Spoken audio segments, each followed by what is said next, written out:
And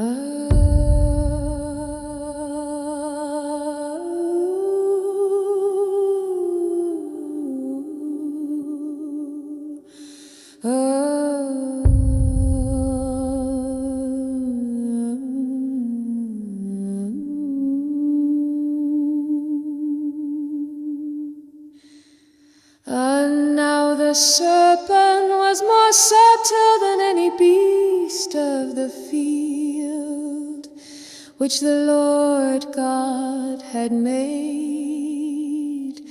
And he said unto the woman, Yea, hath God said, Ye shall not eat of every tree of the garden. And the woman said unto the serpent, We may eat of the fruit of the trees of the garden, but of the fruit of the tree which is in the midst of the garden, God hath said, Ye shall not eat of it, neither shall ye touch it, lest ye die.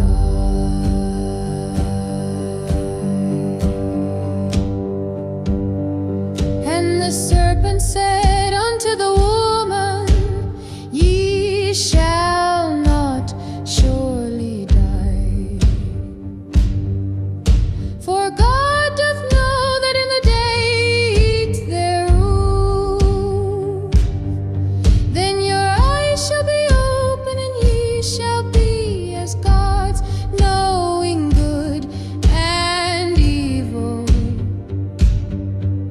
And when the woman saw that the tree was good for food, and that it was pleasant to the eyes, and a tree to be desired to make one wise, she took of the fruit thereof, and did eat, and gave also unto her husband with her, and he did eat.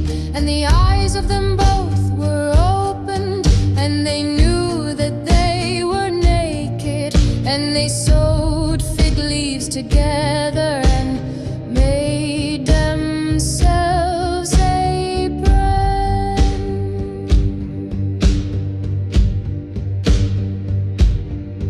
And they heard the voice of the Lord God walking in the garden in the cool of the day.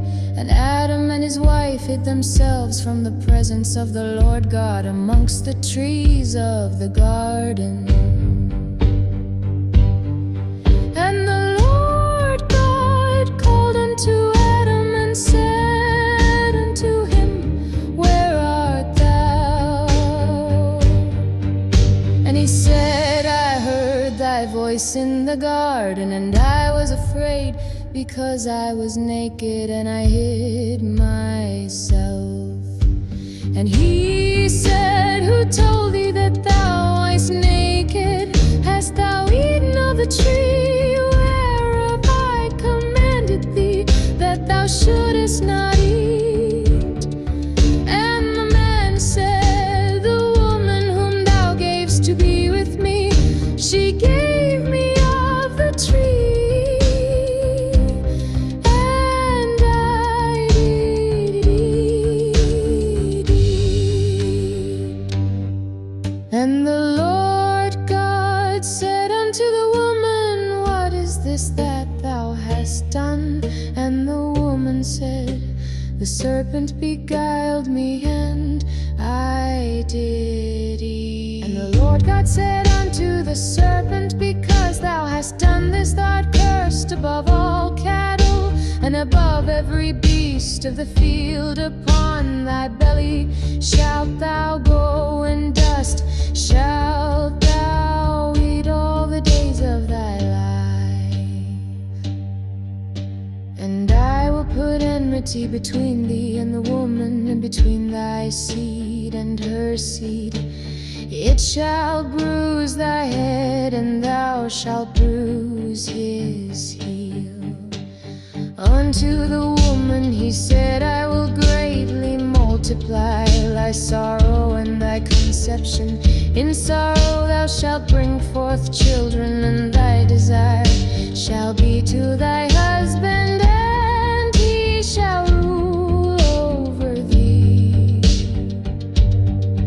And unto Adam he said, because thou hast hearkened unto the voice of thy wife, and hast eaten of the tree of which I commanded thee,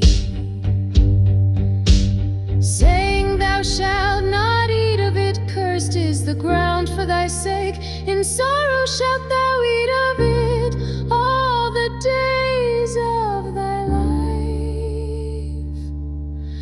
Thorns also and thistles shall it bring forth to thee, and thou shalt eat the herb of the field. In the sweat of thy face shalt thou eat bread, till thou return unto the ground, for out of it wast thou taken.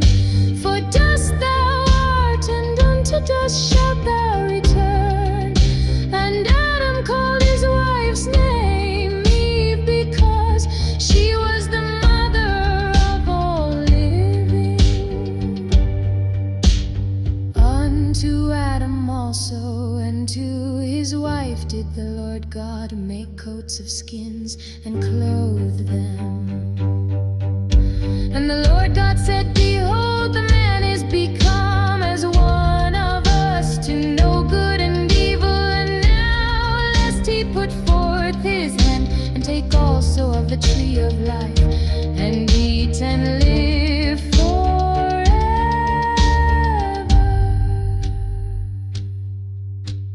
Therefore the Lord God sent him forth from the Garden of Eden, to till the ground from whence he was taken. So he drove out the man, and he placed at the east of the Garden of Eden cherubims, and a flaming sword which turned every way, to keep the way of the tree of